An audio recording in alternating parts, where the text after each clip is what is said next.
한 주간 잘 지내셨습니까? 네. 지난 시간에 저희가 이제 구분에 대해서 배웠죠. 구분이 일상, 무상, 분이에요. 뭐 배웠는지 기억나시는 분? 4개에 대해서 이야기했어요. 사과에 대해서 이야기했는데 수다원이라는 거 들어보셨나요? 네. 그 다음에 사담이라고 들어보셨나요? 네. 아남, 아란 이렇게 이야기했는데 지난 시간에는 자세하게 살펴보지 않았지만 오늘은 조금 더 면밀히 살펴볼 거예요. 그런데 아차 싶은 게 있더라고요. 지난 시간에 제가 분명히 칠판에 적어놨는데 같이 읽으려고 적어놨는데 읽질 않고서 넘어갔어요. 이 부분을 먼저 읽고서 같이 음미해보는 시간을 갖도록 하겠습니다. 함께 읽어보겠습니다. 여정을 마치고 슬픔에서 벗어나고 모든 면에서 해탈하고 모든 속박을 버린 사람에게 욕망의 고뇌는 존재하지 않는다. 여정을 마친다 라고 했는데 어떤 여정을 마치는 걸까요? 인생의 여정. 그러면 이제 삶의 마무리라고 하겠지만 고난의 여정, 고뇌의 여정이라고 생각하시면 되겠어요. 물론 삶 자체가 고뇌죠. 그런 번뇌와 고뇌의 여정을 이제 끝마치셨대요. 그렇기 때문에 모든 슬픔에서 벗어날 수 있대요. 여러분들 번민하고 고뇌하면은 무엇이 자연스럽게 찾아와요? 슬픔이 자연스럽게 찾아와요. 그런 고뇌로부터 다 여정을 마쳤기 때문에 내가 지니고 있는 슬픔이 뭐 하는 거예요? 벗어져 버리는 거예요. 그리고 모든 면에서 해탈한다라고 그랬는데 해탈은 무엇을 얘기하죠? 지금까지 나를 묶고 있던 것들을 다 풀어서 헤쳐버리는 것을 뭐라 그런다? 해탈이라 그래요. 여러분들을 묶고 있는 게 무엇이에요? 여러분들 발목을 탁 잡고 있는 게 무엇이에요? 네? 걱정? 어떤 걱정이 여러분들의 발목을 확 잡고 있나요? 건강, 자식 걱정. 저는요 요즘 이런 생각을 해요. 무슨 생각이냐면 네 저희 제가 이제 마주하고 있는 분들이 저보다 다 연세가 2년이라고 하죠. 네. 연세가 다 저보다 뭐죠? 많으세요. 저는 연세가 많으신 분들을 만나고 있어요. 그러면은 점점 이제 연세가 드시니까 몸이 현찮으시고 이제 얼굴도 점점 주름도 늘어가시고 그리고 제 만나는 분들 이렇게 같이 함께하는 분들뿐만이 아니라 뭐 저희 은사스님, 저희 부모님 그리고 또 뭐 제가 이제 같이 살고 있는 저의 이제 불강이라는 개도 점점 늙어가요. 그런데요, 그 늙는 모습을 보는 것이 좀으로 마음을 아프게 하는 경우가 많아요. 마음이 좀 서글퍼지는 게 많아요. 저들의 늙는 모습을 제가 보고 있다가 나중에 이제 그 모든 것들을 제가 다 이렇게 하나씩 겪어야 되는데 저는 거기에 마음을 쓰지 않으면서도 감당해 나갈 수 있을까라는 생각을 해요. 거기에 막 끄달려가지고 번민하지 않을까. 번민하지 않으면서도 그 모든 것들을 다 헤쳐나갈 수 있는 사람이 되어야 되는데 나는 아직도 왜 이렇게 나약할까라는 생각을 하게 돼요. 자, 모든 면에서 해탈하고 모든 속박을 버린 사람에게 무엇의 고뇌는 존재하지 않는데요? 욕망의 고뇌는 존재하지 않는데요. 이게 어디에 나오는 것이냐면 법구경 90번 개송이에요. 법구경 90번 개송은 제7장 아라한이라는 장에 포함되어 있어요. 그렇기 때문에 이 내용은 누구를 표현한 내용이에요? 아라한을 표현한 내용이에요. 따라서 아라한이라고 하는 우리가 최상의 경지라고 하는 아라한은 어떤 고뇌를 벗어던진 분이에요? 욕망의 고뇌를 벗어던진 분이에요. 따라서 지난 시간에 우리가 배웠던 사과, 바로 수다원, 그리고 사다함, 아나함, 아라하는 다 이 번뇌를 얼마만큼 벗어 던졌느냐에 따라서 뭐가 되는 거예요? 평가가 되는 거예요. 레벨루가 정해지는 거예요. 뭐에 따라서 번뇌를 얼마나 여의었느냐, 무엇을 채웠느냐가 아니라 무엇을 잊어버렸느냐가 아주 중요한 문제예요. 여러분들한테 오늘 나눠드린 유인물 있죠? 그 나눠드린 유인물 보도록 할게요. 거기에 보면 성자의 분류라고 해서 4단계가 있습니다. 첫 번째가 무엇이다? 예류. 예류가라고 하고 또는 임류라고 얘기합니다. 이제 성자의 흐름에 막 들어가신 분들을 뭐라 그런다? 예류. 없으신가요, 유인물이? 네, 없으신 분들은 나눠주세요. 네. 요건 좀 보면서 해야 이해가 돼요. 자, 그런 이제 성자의 흐름에 들어선 분을 예류 또는 수다원이라고 얘기를 해요. 그리고 나서 저기 보면은 두 번째 뭐라고 돼 있죠? 일례, 사담이라 그래요. 두 번째 단계인데 이분들은 이제 한 번만 오시면 된대요. 요게. 그래서 일례라 그래요. 한 번만 돌아와서 수행을 하면 이제 깨달음에 이제 아란을 성취할 수 있는 분이라고 해서. 자, 그 다음에 이제 세 번째는 무슨 단계죠? 불안이라 그래요. 다시 돌아오지 않는데요. 욕계에는 다시 돌아오지 않고 색계에 있는 정거천이라는 곳에서 태어나셔서 다시 수행을 하시면 이제 아란이 되시는 분이에요. 그 다음에 맨 마지막에 이제 응공이라 그러죠. 우리 사찰에 가면은 응진전이라고 들어보셨나요? 응진전? 응진전이라는 곳은 무엇이냐면 응당이 공양받으실 만한 나안들이 있는 그 공간이 바로 응진전이에요. 응공이라는 것은 이제 공부를 다 마쳐서 응당이 모아실 만한 분들, 공양을 받으실 만한 분들. 우리 불교에서는 공양받는다라는 거는 이제 공부가 다 돼야지만 당연히 그 공부에 대한 답으로 공양을 받을 수가 있는 거예요. 그래서 이제 공부가 다 됐기 때문에 무학이라고 표현돼요. 없을 무. 그 다음에 배우라. 이제 배우지 않아도 되는 분들이라고. 그런데 이 분들을 어떻게 나눈다? 번뇌를 얼마만큼 제거했느냐. 이거에 따라서 이제 평가가 되는데 번뇌가 10가지로 이루어져요. 첫 번째 어떤 게 있냐면 보세요. 변치 않는 자아가 있다는 견해. 그런 번뇌예요. 공부하는 분들이 가장 먼저 끊어야 되는 것이 무엇이다? 변치 않는 나라는 존재가 있다라고 하는 이 상을 버려야 돼요. 이것을 뭐라 그런다? 유신견이라 그래요. 내 몸이 있기 때문에 나라는 사람이 이 세상에 고정되이 실체를 가지고 존재하고 있다. 이게 바로 공부하는 사람들이 버려야 되는 거. 그래서 아상을 버려야 된다 이렇게 얘기를 하는 거예요. 이해하셨나요? 자, 두 번째는 무엇이 있냐면 의심이라는 게 있어요. 우리 번뇌 중에 의심이라는 것이 가장 큰 번뇌 중에 하나예요. 근데 여기서 얘기하는 의심은 남편에 대한 의심, 부인에 대한 의심 이런 게 아니에요. 어떤 거에 대한 의심?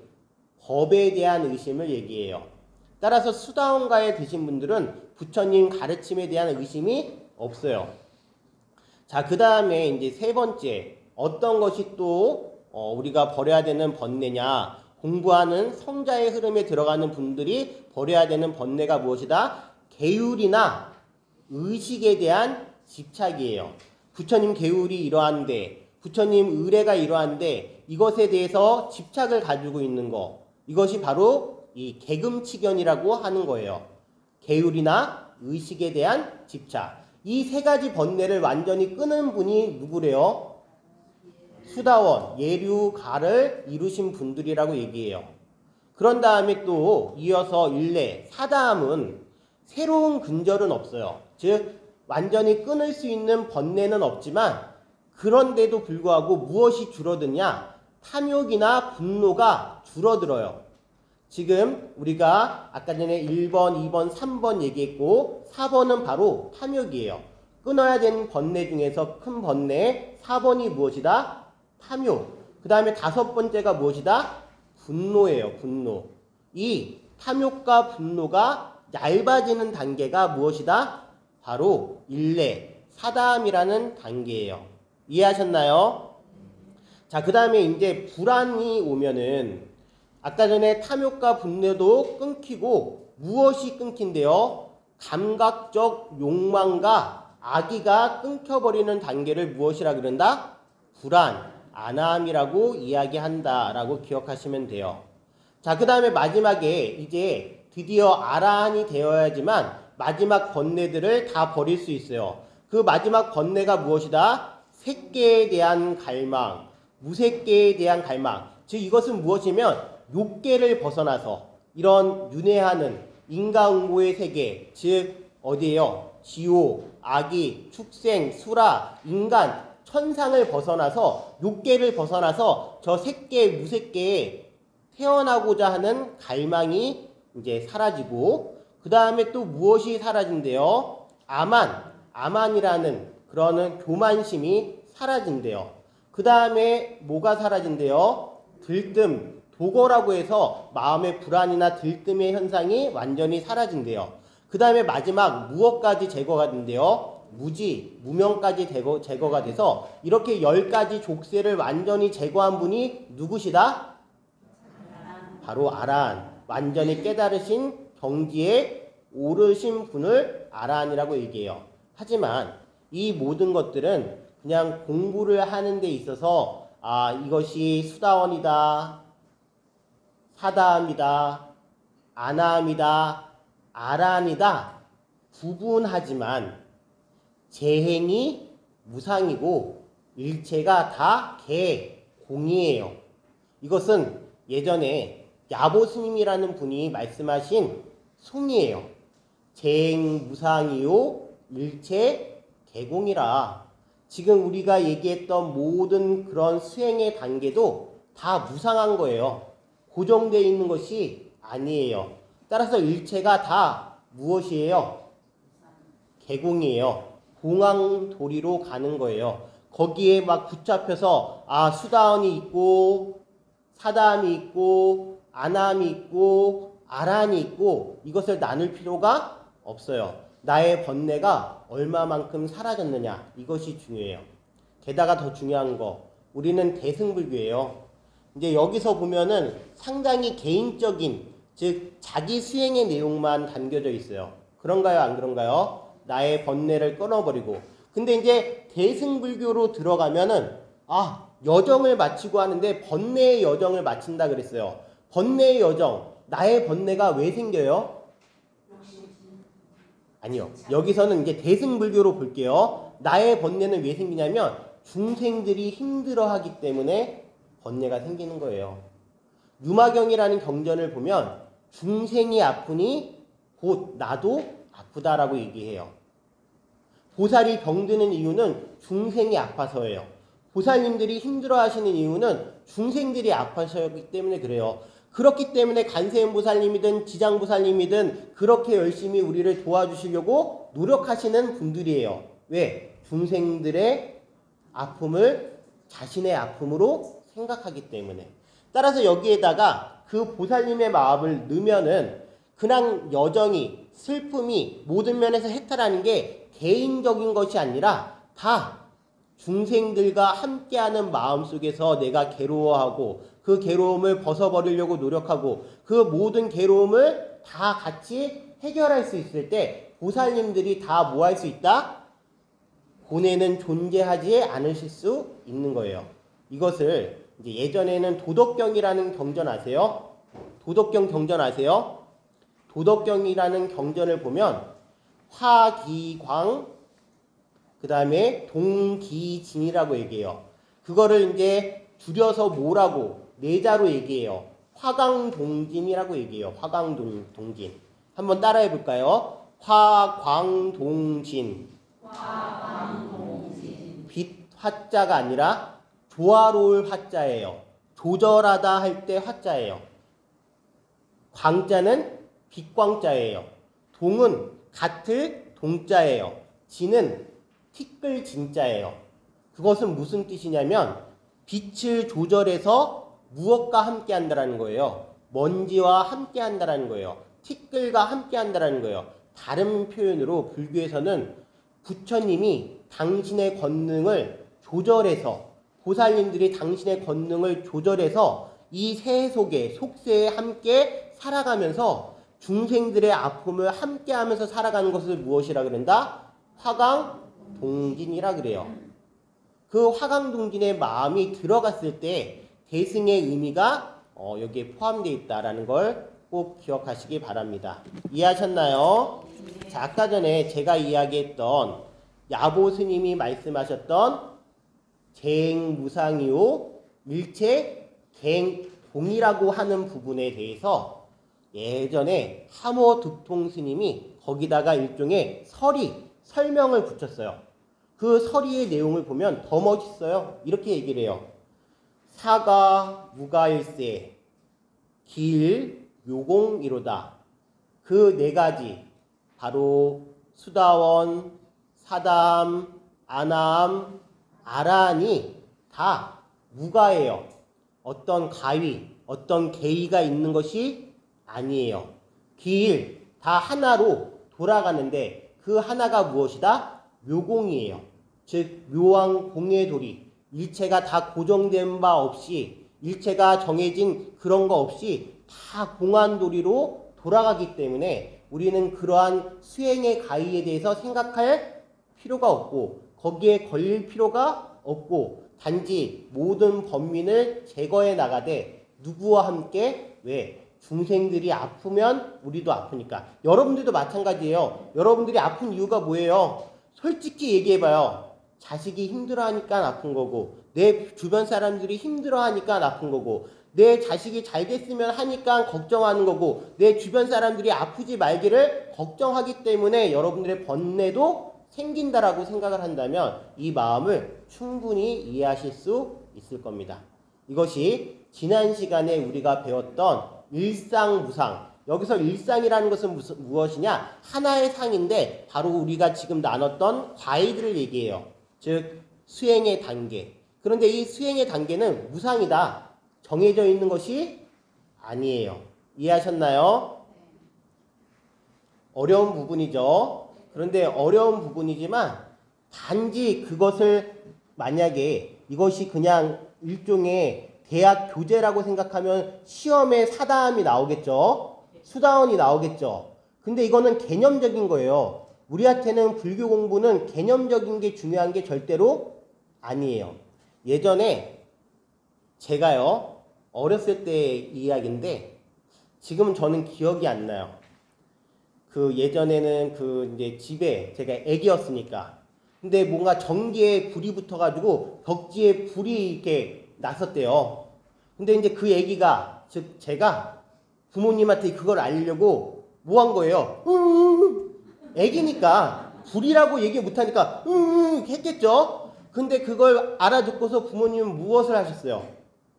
불을 끄셨어요. 자, 불이 일어났고 불이 껐으면 그만이에요. 그렇죠? 그러면 아무런 문제가 없어요. 하지만 이제 자라났어요. 많은 걸 막 보고서 많은 걸 생각하고 막 그랬어요. 갑자기 뭔가 불이 탁 일어났어요. 그럼 하여튼 끄고 나서 이제는 뭐가 시작이 되면 잔소리가 시작이 돼요. 왜 누가 이런 걸 관리를 안 해가지고 그러면 그 모든 것들은 이미 덧붙여진 거예요. 이해하셨나요? 우리의 공부도 마찬가지예요. 무언가 번뇌가 일어났으면 끄면 그만이에요. 그걸 잘 끄는 사람이 공부를 잘한 거예요. 거기다가 막 덧붙여서 설명하는 사람이 공부를 잘하는 게 아니에요. 이해하셨죠? 자, 그러면 오늘 금강경 교재를 좀 잠깐만 주세요. 네, 아니 뒤에 네. 이제는 잊어버릴 게 없어서 경전까지 잊어버리는 야, 네. 대단한 단계에 올랐네요. 네. 자, 이제는 10분입니다. 10분 보실까요? 장엄 정토분입니다. 한문 부분 읽고서 이어서 한글 부분 읽겠습니다. 시작할까요? 26페이지입니다. 불고 수보리 어이우나 열애 석재 연등 불소 어법 유소득구 불야세존 열애 제 연등불소 업법 실무소득 수보리 어이운하 보살 장언 불토부 불야세존 하이고 장언 불토자 즉비장엄 시명장엄 시고 수보리 제보살 마살 응여시 생청정심 불응주색 생심 불응주 성향 미초법 생심 응무소주 이생기심 수보리 비여유인 시녀 스미사낭 어이운하 시신위대부 수보리연 신대세존 하이고 불설귀신 시명대신. 자, 한글 부분 이어서 읽도록 하겠습니다. 부처님께서 수보리에게 말씀하셨습니다. 그대 생각은 어떠한가? 얘가 옛적에 연등 부처님 처소에서 법을 얻은 것이 있는가? 없습니다. 세존이시여. 요래께서 연등 부처님 처소에서 실제로 법을 얻은 것이 없습니다. 수보리여, 그대 생각은 어떠한가? 보살이 불국토를 아름답게 꾸미는가? 아닙니다. 세존이시여. 왜냐하면 불국토를 아름답게 꾸민다는 것은 아름답게 꾸미는 것이 아니므로 아름답게 꾸민다고 말하기 때문입니다. 그러므로 수보리여, 모든 보살 마하살은 이와 같이 깨끗한 마음을 내어야 한다. 형색에 집착하지 않고 마음을 내어야 하고 소리, 냄새, 맛, 감초, 마음의 대상에도 집착하지 않고 마음을 내어야 한다. 마땅히 집착 없이 그 마음을 내어야 한다. 수보리여, 어떤 사람의 몸이 산들의 왕 수미산만큼 크다면 그대 생각은 어떠한가? 그 몸이 크다고 하겠는가? 수보리가 대답하였습니다. 매우 큽니다. 세존이시여. 왜냐하면 부처님께서는 몸 아님을 설하셨으므로 큰 몸이라 말씀하셨기 때문입니다. 라고 이야기하고 있습니다. 자, 지금 부처님께서 수보리에게 말씀하셨어요. 무엇에 대해서 이야기하시냐면 연등 부처님 처소에서 법을 얻은 것이 있느냐 없느냐를 여쭤보고 있어요. 물어보고 계시는데 왜 갑자기 연등 부처님이 여기서 튀어나오셨느냐? 우리가 이제 일종의 상식적으로 알아둬야 될 게 있어요. 지금 아까 전에 이야기한 수다원, 사다암, 아나암, 아라는 다 수행의 가이고 상자부, 소승불교에서 얘기했던 부분이에요. 자, 이제 대승불교로 넘어오면서 어떤 존재들이 부각이 되느냐? 보살님들이 존재가 부각이 돼요. 그런데 이 보살이라는 단어는 지금은 관세음보살님도 계시고 지장보살님도 계시고 여러분들 보살님도 계시고 하지만 예전에 보살이라는 단어는 누구에게만 쓰여졌다? 오로지 석가모니 부처님께만 쓰여진 것이 무엇이다? 보살이었어요. 그리고 그 보살의 의미는 과거의 부처님으로부터 나중에 너는 부처님이 될 것이라고 인정을, 재가를 받으신, 그것을 불교 표현으로 하면 수기를 받으신 분을 뭐라고 칭했다? 보살이라고 칭했어요.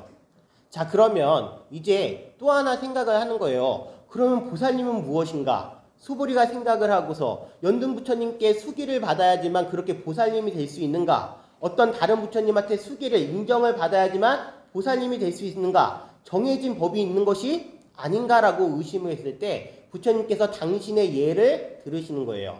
예전에 부처님께서 이 세상에 석가모니 부처님이 되시기 전에 시타르타 태자로 태어나기 전에 과거생에 선해라는 수행자로 살아가실 때가 있었어요.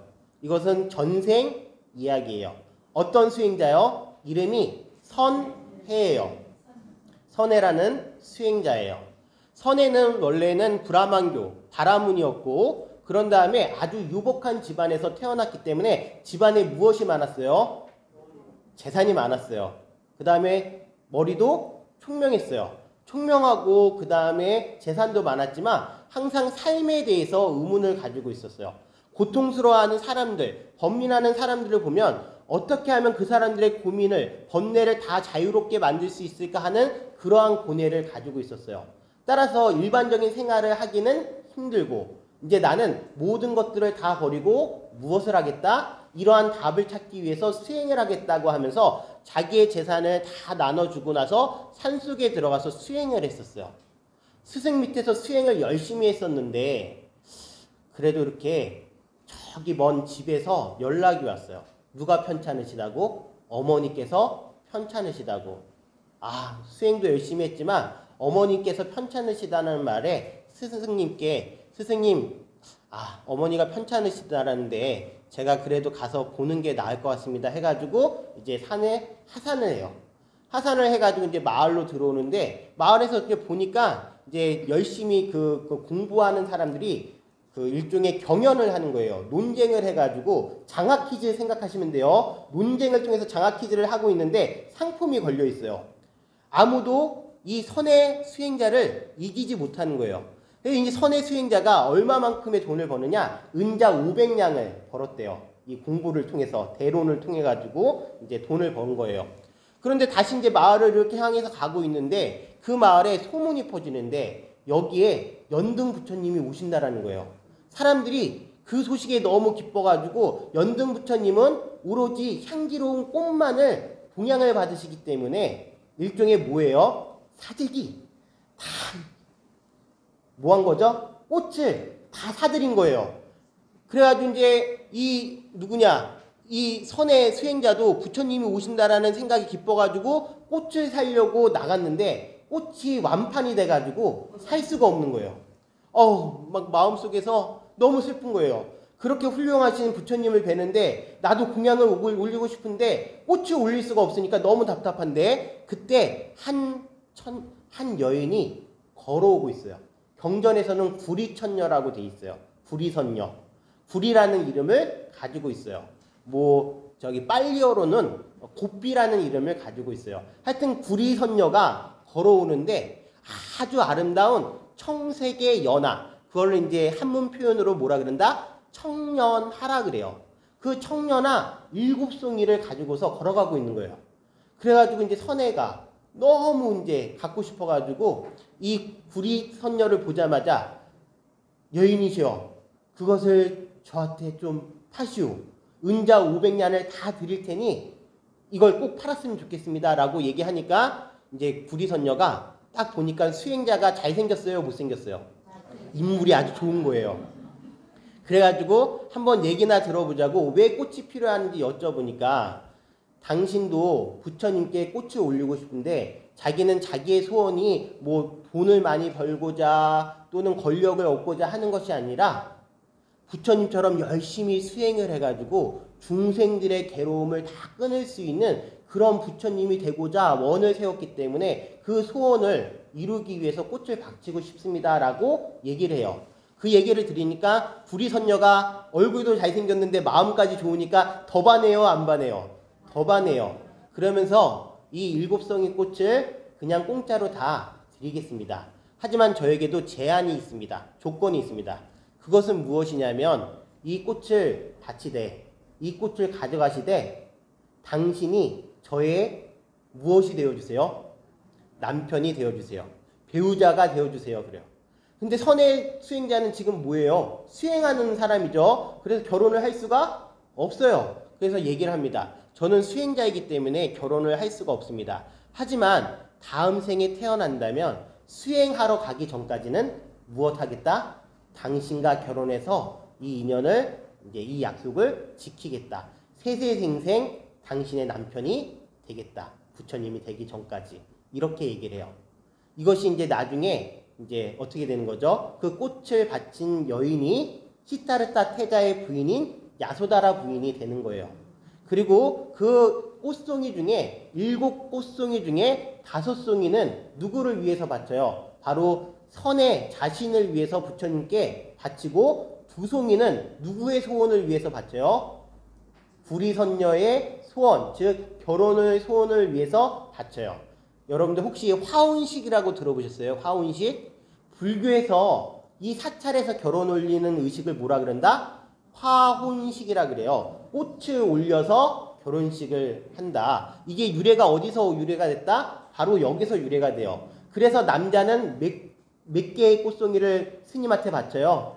5개의 꽃송이를. 그 다음에 여인은 2개의 꽃송이를 이 스님에게 바치면 스님이 그것을 취합해서 부처님께 올리는 의식이 바로 화혼식이에요. 이해하셨나요? 하여튼 그것이 중요한 것이 아니라 이제 부처님, 연등 부처님이 오셨어요. 연등 부처님이 오시니까 이제 다들 꽃을 막 바치죠. 그런데 이 선에도 꽃을 바치는데 꽃을 이렇게 던져서 바쳤어요. 던져서 올렸어요. 공양을 올렸어요. 그런데 공양을 올리고 나서 눈을 이렇게 감고서 인사를 하고 싹 보니까 사람들이 웅성웅성 거리는 거예요. 왜냐하면 선의 수행자가 바친 5개의 꽃은, 5송이의 꽃은 이렇게 하늘에 떠서 부처님의 일산, 즉 양산이 돼서 부처님에게 해를 가려주고 있고, 그 다음에 그 구리선녀를 위해서 바친 2송이 꽃은 부처님 어깨 위에 다 올라가 있는 거예요. 사람들이 막 신기하다라고 보고 있을 때 연등 부처님이 뭐라고 얘기하시죠? 신기한 일이 아니다. 이 선의 수행자는 전생의 수많은 수행을 통해서 부처님을 모시고 수행을 했기 때문에 이러한 기이한 현상이 일어나는 것이다 라고 이야기하셔요. 그리고 나서 다시 연등 부처님께서 길을 가는데 그 길 위에 흙탕물이, 진흙이 있는 거예요. 그러니까 이제 선의 수행자가 급한 마음에 자기의 옷을, 허름한 옷을 벗어서 그 진흙을 덮어요. 이제 연등 부처님 걸어가시라고, 지나가시라고. 그런데도 부족하니까 뭐하죠? 당신의 긴 머리를 풀어 헤쳐서 거기에다가 깔아요. 자기의 머리를 지려밟고 가시라고. 연등 부처님께서 야 이걸 어떻게 받냐 하니까 선의 수행자가 부처님이 지나가시는 길을 진흙으로 만들 수는 없습니다 하면서 제 머리카락을 밟고 지나가세요 라고 얘기를 해요. 이때 연등 부처님께서 선의 행자에게 무엇을 하신다? 수기를 하셔요. 다음 생에 부처님이 되신다고. 그 부분을 경전에 있는 내용으로 읽어드릴게요. 놀라지 말라. 그대는 과거 생에 많은 지혜와 복덕을 쌓은 사람이다. 그대는 오랜 세월 자신의 재물을 가난한 이들에게 베풀고 청정한 계율로 자신을 바로 세우며 겸손한 자세로 모욕을 참아내고 올바른 목적을 위해 용맹하게 정진하며 몸과 마음을 고요히 안정시키고 참된 지혜를 얻으려고 끝없이 노력한 사람이다. 그대는 수없는 삶 동안 슬픔에 잠긴 이들을 위로하고 고통에 울부짖는 이들을 돌보며 보낸 사람이다. 그런 까닭에 지금과 같은 일이 일어난 것이다. 자, 볼게요. 연등 부처님이 선의 행자에게 야 선혜야, 너는 진짜로 선해, 네가 대단해. 선해, 너는 그래서 수기 받는 거야 라고 말씀하시는 거예요? 아니면 너의 행동이 지금껏 보시를 하고 인욕을 하고 정진을 하고 단야를 닦고 그 행동 때문에 수기를 받는 거예요? 누구라도 이렇게 산다면 부처님께서는 무엇을 하셨어요? 수기를 하셨어요. 누구 특정인이 있어가지고 수기를 하신 것이 아니에요. 그 사람의 그 사람의 업이 바로 수기 받을 만한 업을 하고 계신 거예요. 이해하셨죠? 그렇다면 우리는 이렇게 생각할 수 있어요. 부처님, 연등 부처님이 이 선의 행자에게 수기를 하셨을 때 무언가 법을 얻게끔 법을 전수하신 거예요? 아니에요. 거기는 얻을 바가 없어요. 모든 행 속에 이미 수기를 받을 만한 행이 있었을 뿐이에요. 업이 있었을 뿐이에요. 거기엔 어떠한 법도 없어요. 이해하셨나요? 그렇다면 지금 여기 볼게요. 옛적의 연등 부처님 처소에서 법을 얻은 것이 있는가 했을 때 당연히 뭐라고 얘기할 수 있어요? 없는 거예요. 거기엔 정해진 법이 없어요. 우리가 수행을 통해서 자신의 번민을 줄이고 그리고 그 번민 줄이는 것을 남들과 함께 하고 그 모든 것들을 자기가 했다라는 생각 없이 하고 있을 때 그것은 자연스럽게 이루어지는 것이지 거기에서 얻을 법이 또는 주는 법이 무언가 억지로 자기적으로 행해지는 것이 하나도 있을 수가 없어요. 자, 보실게요. 수보리여, 그대 생각은 어떠한가? 보살이 불국토를 아름답게 꾸미니까. 여러분들 불국토라는 말 들어보셨어요? 불국토가 뭐예요? 부처님께서 이루신 국토를 뭐라 그런다? 불국토라 그래요. 그럼 그 불국토는 좋은 세상일까요? 아닐까요? 당연히 좋은 세상이겠죠. 예전에 아미타 부처님도 자기가 세운 48가지 대원을 실천함으로써 어떠한 불국토를 세웠어요? 서방 정토 극락세계라는 불국토를 세우셨어요. 이해하셨나요?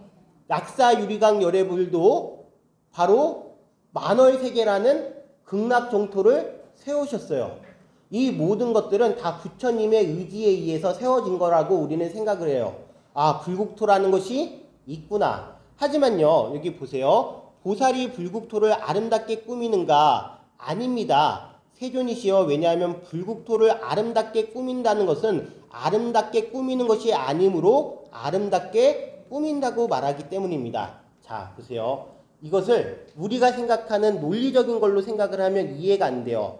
불국토를 장엄하다. 장엄하다라는 것은 아름답게 가꾼다라는 건데, 불국토를 장엄하는 것은요, 아름답게 억지로 꾸미는 것이 아니에요.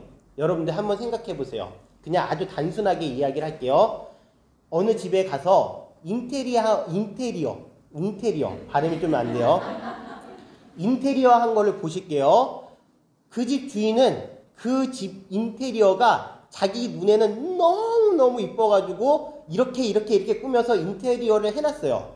근데 여러분들이 딱 갔는데 여러분들 눈에는 그것이 마음에 들까요? 안 들까요? 안 들 수도 있어요. 들 수도 있고 안 들 수도 있어요. 예전에 이제 대학교에 불교 학생회라는 것이 막 이렇게 번창하던 때가 있었어요.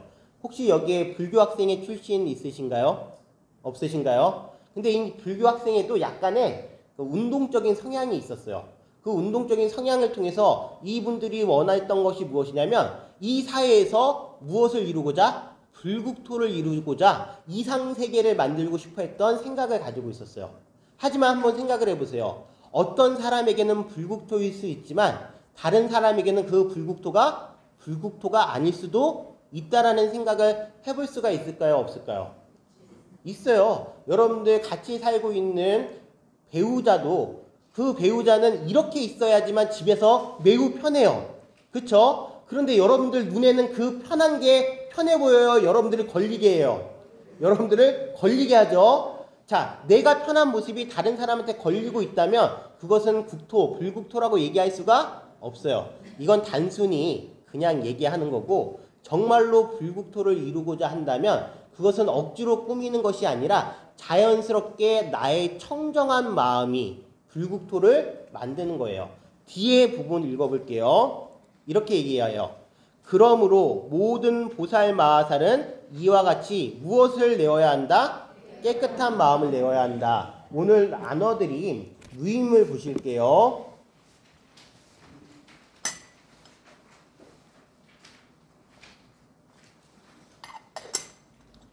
자, 거기에 두 개의 경전 내용이 나와 있습니다. 하나는 유마경의 불국품이고 하나는 원각경의 보살장이에요. 유마경 불국품부터 같이 읽도록 하겠습니다. 한 장자의 아들인 보적이 부처님께 묻는다. 청정한 불국토를 성취하려면 보살이 어떻게 수행을 해야 합니까? 자, 보세요. 청정한 불국토를 성취하려면 보살이 어떻게 해야지만 청정한 이 불국토를 만들 수 있느냐라고 여쭤봤을 때 이어서 읽겠습니다. 보저가 중생의 국토가 바로 보살의 불국토이다. 왜냐하면 수행하는 보살은 교화할 중생을 따라 불국토를 이루고 중생이 악을 버리고 선을 닦는 데 따라 불국토를 이루기 때문이니라. 보저가 수행하는 보살의 마음이 곧음으로 좋은 일을 행하게 되며 좋은 일을 행함으로 순수한 마음을 얻는다.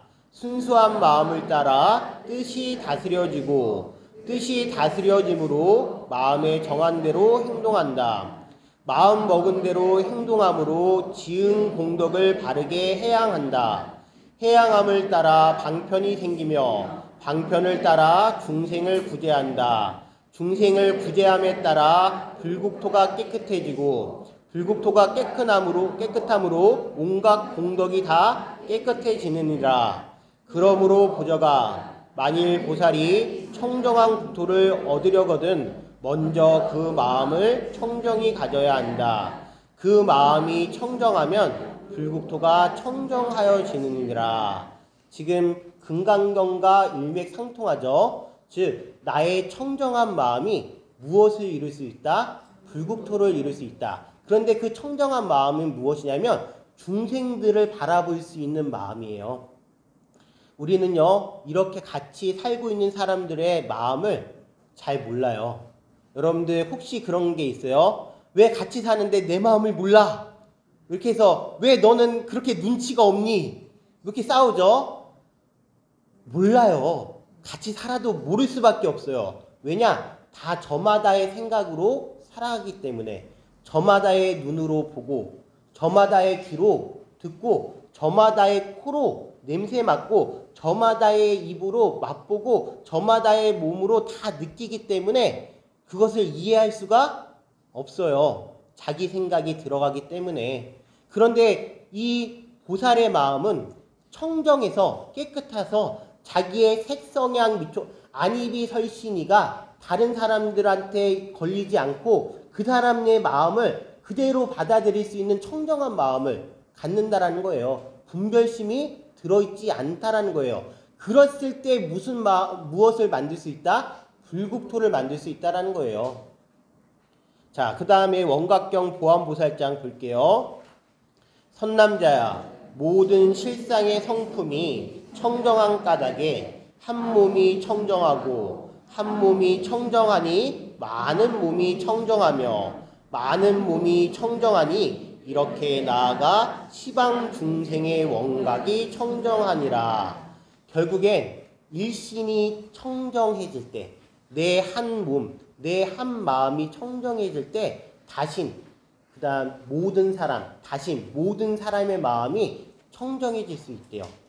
즉 시작은 나의 안목으로부터, 나의 눈으로부터, 나의 견해로부터 시작이 돼요.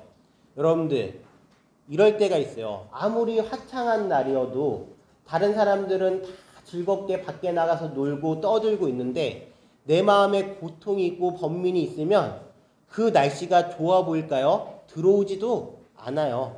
그냥 우중충하게 느껴져요. 다른 사람들의 노는 모습이 즐겁고 행복하게 보일까요? 아니에요. 다 슬프고 다 짜증나고 그렇게 보일 때가 있어요. 그것은 내 마음이 뭐하기 때문에 그래요. 청정해지지가 않고 거기에서 막 흐트러짐이 있기 때문에 내 마음 하나가 흐트러지고 청정하지 않기 때문에 모든 사람들의 마음도 모든 세계도 다 어둡고 우울하게 슬프게 그렇게 보이는 거예요. 이해하셨나요?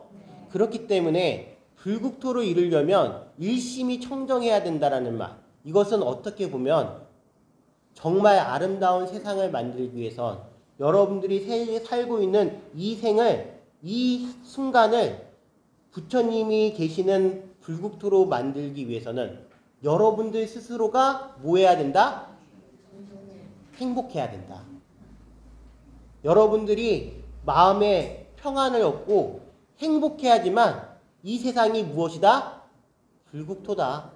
내가 그러지 않으면 아무리 좋은 세상도 그건 좋은 세상이 아니다. 이건 좀 약간 이기적으로 들릴 수 있지만 누구부터 행복해야 된다? 내 자신으로부터, 나부터 행복해야 되는데 나의 행복을 또 이렇게 찾으면 안 돼요. 니도 내 말 잘 듣고 내가 바라는 바 다 이루어지고 너도 나한테 안 덤비고 이렇게 생각을 하면 그거는 이제 끝이에요. 불국토 이루어지지 않아요. 왜냐? 마음 자체가 청정한 게 아니에요. 이해하셨나요? 네가 마음에 안 들어도 나는 행복할 수 있고 내가 이루어지지 않더라도 행복할 수 있는 그 마음, 즉 바로 자기의 욕심을 좀 줄이고 자기가 생각하는 그런 분노를 줄여나갔을 때 생기는 그러한 청정심이에요. 이해하셨나요? 자, 그 다음에 이어서 나오는 내용이 더 마음에 이제 들어와요. 형색에 집착하지 않고 마음을 내어야 하고 소리, 냄새, 맛, 감촉, 마음의 대상에도 집착하지 않고 마음을 내어야 한다. 보세요. 여러분들, 우리는 왜 청정한 국토를, 불국토를 못 이루느냐? 형색에 집착해요. 즉 안, 이, 비, 설, 신, 이가 있어요. 내가 가지고 있는 6가지 감각기관. 그것을 불교에서는 육군이라 그래요. 6가지 감각기관. 여러분들 혹시 108번뇌라고 들어보셨나요? 108번뇌. 108가지 번뇌예요. 아까 전에 그 성자들이 끊어야 되는 10가지 번뇌 말고 108번뇌는 어떻게 만들어지느냐? 이것이 바로 108번뇌예요. 무엇이냐면 우리가 가지고 있는 육군이 6가지 감각기관이 무엇을 봐요? 색, 성, 향, 미, 촉, 법을 만나요. 육경을 만나요. 즉 눈으로는 무엇을 보죠? 형색을 보고, 그 다음에 귀로는 소리를 듣고, 코로는 냄새를 맡고, 입으로는 맛을 보고, 몸으로는 촉감, 느낌을 갖고, 그 다음에 우리 이 식으로는 이제 생각 같은 걸 하면서 여러 가지 경계들에서 무엇이 생기는 거예요? 번뇌가 생기는데, 그 무언가 생길 때 먼저 고사라는 부분이 있어요. 고수, 괴롭다, 괴롭다, 또는 낙수라는 게 있어요. 즐겁다, 또는 고수도 아니고 낙수도 아닌 그 상태가 있어요. 괴롭지도 않고 즐겁지도 않은 그것이 바로 3가지 느낌을 얘기해요. 이해했죠? 괴롭다, 그 다음에 즐겁다, 괴롭지도 즐겁지도 않다. 자, 그러면은 보세요. 6가지가, 즉 육군이 육경을 만나서 생기는 그 6가지 식이 곱하기 3, 즉 3가지 괴롭다, 즐겁다, 괴롭지도 않다, 즐겁지도 않으면 6 곱하기 3은 뭐예요? 6, 3, 18이죠. 네, 36이 아니에요. 네, 9구단. 자, 그 다음에 이제 또 이 육군이 육경을 만났을 때 아까 전엔 괴롭다, 즐겁다 이렇게 했는데 이제는 좋다, 좋지 않다, 좋지도 않고 뭐 나쁘지도 않다 이렇게 생각하면 또 6 곱하기 3은 18이에요. 그러면 16 더하기 16은 뭐예요? 32. 아니 30이에요? 16 더하기 16 36, 18 36, 18이잖아요. 18 더하기 18은 36. 거기다가 이제 과거에 받았던 거, 현재에 받았던 거, 미래에 받았던 거 곱하기 3하면 뭐예요? 6, 3, 18 거기다가 3, 3은 9 올리고 108번뇌가 되는 거예요. 이해하셨나요? 자, 그런 번뇌가 다 무엇 때문에 생긴다? 우리가 이 경계들을 만나면서 거기에서 괴롭고 즐거워하고 좋아하고 싫어하고 이것 때문에 나의 108번뇌가 만들어진다는 거예요. 그렇기 때문에 보세요. 보살마살은 깨끗한 번민 없는 마음을 어떻게 낼 수 있느냐? 우리가 가지고 있는 이 경계들, 만나는 경계들로부터 그러한 느낌을, 그러한 것들을, 번뇌를 일으키지 않고 마음을 낼 수 있을 때 청정한 마음을 낼 수 있는 거예요. 이해하셨나요? 그게 근데 쉽지가 않아요. 냄새에 구린 거 맡으면 뭐예요? 어우, 왜 구린 내가 나 하면서 짜증이 막 올라오죠. 맛있는 거 보면은 뭐 하고 싶어요? 먹방을 찍고 싶죠. 막 먹고 싶어요. 탐욕심이 막 일어나요. 이쁜 거 보면은 뭐예요? 갖고 싶어요. 그 갖고 싶은 걸 갖지 못하면 뭐예요? 분노가 일어나고 짜증이 일어나고 나의 신세한탄이 일어나요. 그런가요? 안 그런가요? 맞아요. 그렇기 때문에 우리는 불국토를 이룰 수가 없어요. 청정한 마음을 내지 못하니까. 마음이 거기에 계속 걸려 있으니까. 이 청정한 마음은 바로 그러한 것들, 경계에 부딪혀서 거기에 걸려 넘어지지 않는 마음을 청정한 마음이라고 얘기해요. 따라서 뭐라고 얘기하느냐 이어서 얘기할게요. 마땅히 집착 없이 그 마음을 내어야 한다라고 나오고 있어요. 그것을 한문 부분으로 보면은 뭐라고 나오고 있죠? 응무소주 이생기심. 이게 매우 유명한 구절이죠. 금강경 사구계 할 때 들어가는 부분이에요. 응무소주 이생기심. 육조 해능 스님께서도 예전에 출가 전에 홀 어머니를 모시고 아주 가난하게 나무를 해다가 파는 나무꾼으로 살았는데 한 여간에 나무를 팔러 갔다가 그 장터에서 한 스님이 이 구절을 읊는 것을 듣고서 깨달은 바가 있어서 오조대사를 만나려고 가요.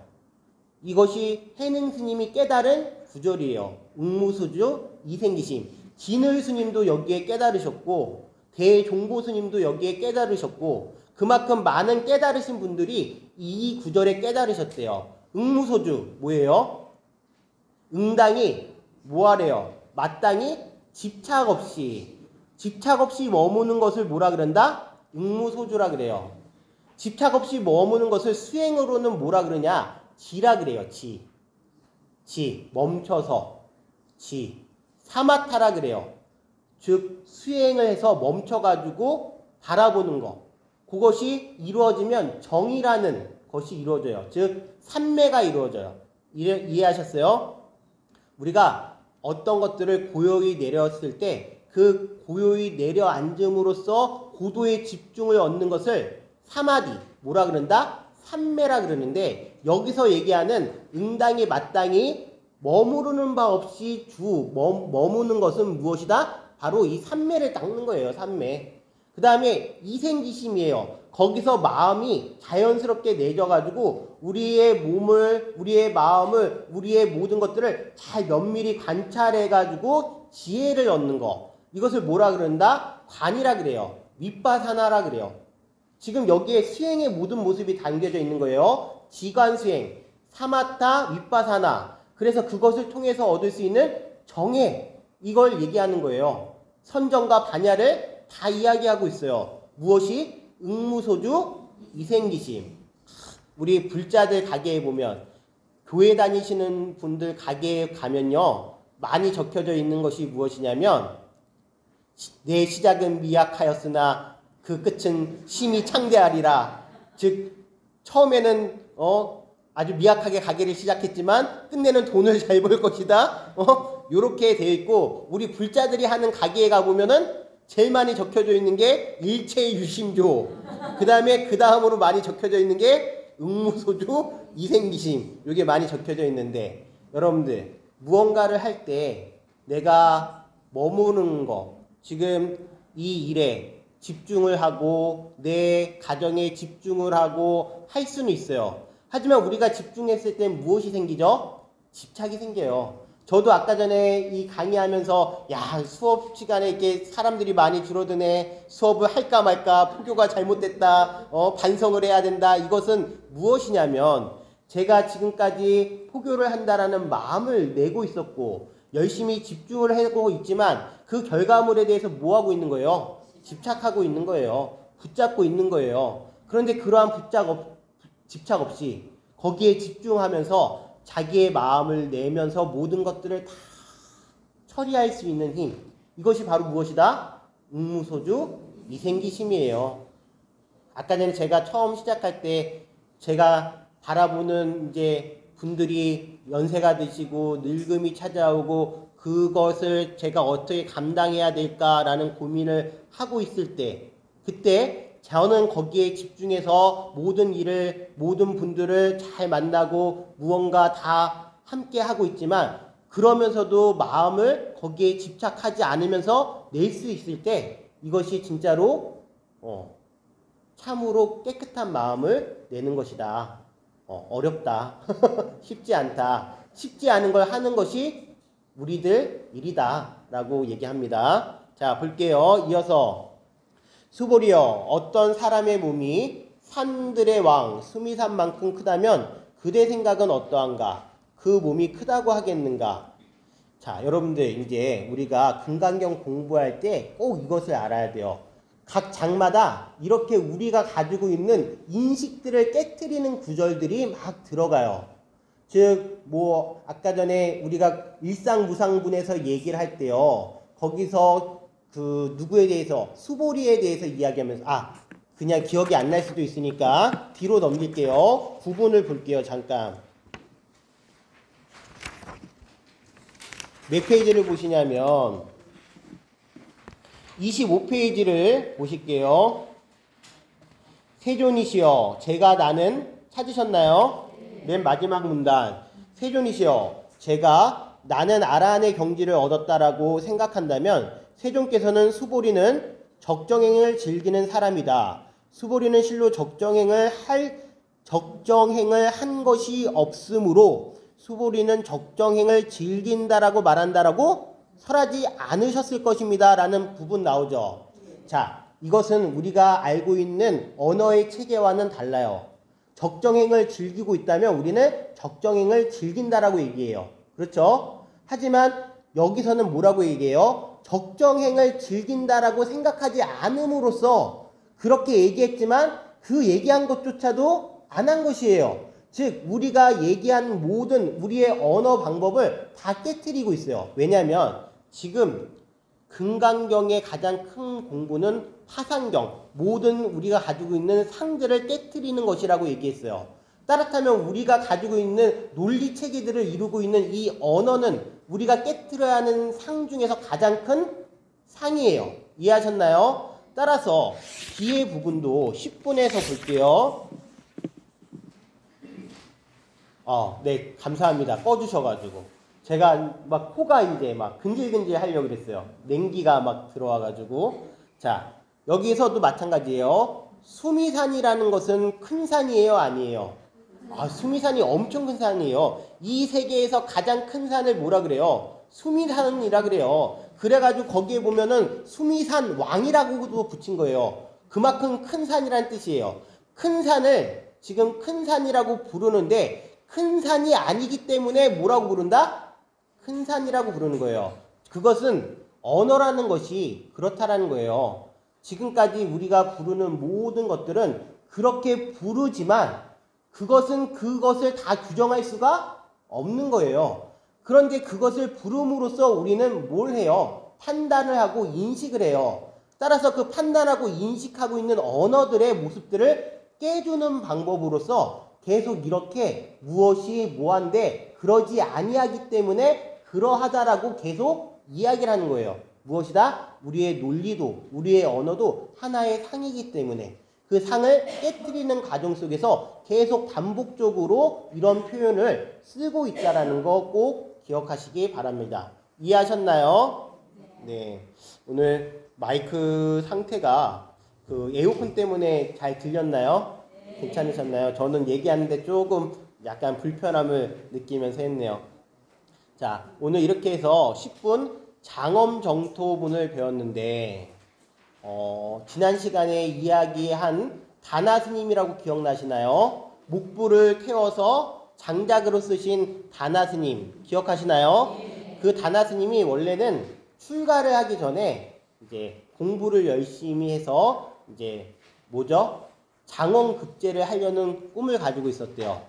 그래서 이제 시험을 치려고 저 낙양 이제 서울로 이렇게 향하는데 그 스님과 이제 다나 스님 되기 전이니까 다나랑 길을 같이 가던 한 이제 유학생이 다나에게 얘기를 해요. 당신은 도량도 넓고 이거 공부해가지고 급제하는 것보다는 저기 마조 도일 스님 밑으로 가서 공부를 해가지고 깨달음을 얻는 것이 훨씬 더 낫겠다라는 이야기를 듣고서 그 자리에서 이제 방향을 바꿔서 뭐하러 가요? 불교에 기이하려고 찾아가요. 출가를 해요. 그래서 큰 깨달음을 얻었어요. 그런 다음에 이 다나 스님이 당신의 선방, 선언을 열어놓고 거기다가 대련을 걸어놔요. 대련이 무엇이냐면 요즘 이렇게 사찰에 가보면 주련이라고 있죠? 우리도 적혀져 있어요. 아미타불, 제야방, 착득심두, 절망망, 염도, 염공, 무념청, 육문상방, 작은강 보셨나요? 다음에 꼭 법당 앞에 가서 보세요. 제가 그거 한문으로 적혀져 있으니까 여러분들 잘 이해하시라고 옆에 빨간색 딱지로 한글 해석까지 붙여놨어요. 자, 이렇게 이거 기둥에다 붙여놓는 걸 주련이라고 하고 그 대련이라는 것은 대꾸를 이루는 식구를 적어놓은 것을 뭐라 그런다? 대련이라 그래요. 그 대련에 차시 선불장 급제 기억이 안 나네요. 요즘 기억력이 좀 떨어져요. 맨 마지막 볼게요. 차시 선불장 심공급제기 이렇게 적혀 있대요. 그 뜻을 풀이해 보면 여기는 부처를 뽑는 시험장. 선불장이라는 게 무엇이냐면 바로 부처를 뽑는 시험장을 뭐라 그런다? 선불장이라 그래요. 차시 선불장. 그런데 무엇이 장엄급제를 하는 것이냐? 심공급제기. 마음이 공에 이르면 급제에 돌아가리 라고 나와 있어요. 다시 읽어서 쭉 이어서 읽어드릴게요. 여기는 부처를 뽑는 시험장. 마음이 공에 이르면 급제에 돌아가리. 자, 여기에 공이라는 것은 다른 것이 아니에요. 바로 청정심이에요. 그 마음 속에서 걸림없이 마음이 일어날 때 무엇이 돼서 급제한대요? 부처님이 돼서 장언급제를 한다는 말을 대련으로 붙여놓고 있습니다. 여러분들의 세계를 장엄하고 불국토를 만드는 것은 여러분들 스스로 갖는 청정한 마음에서 비롯된다라는 가르침 10분 장엄 정토분 오늘 마치도록 하겠습니다. 네, 감사합니다.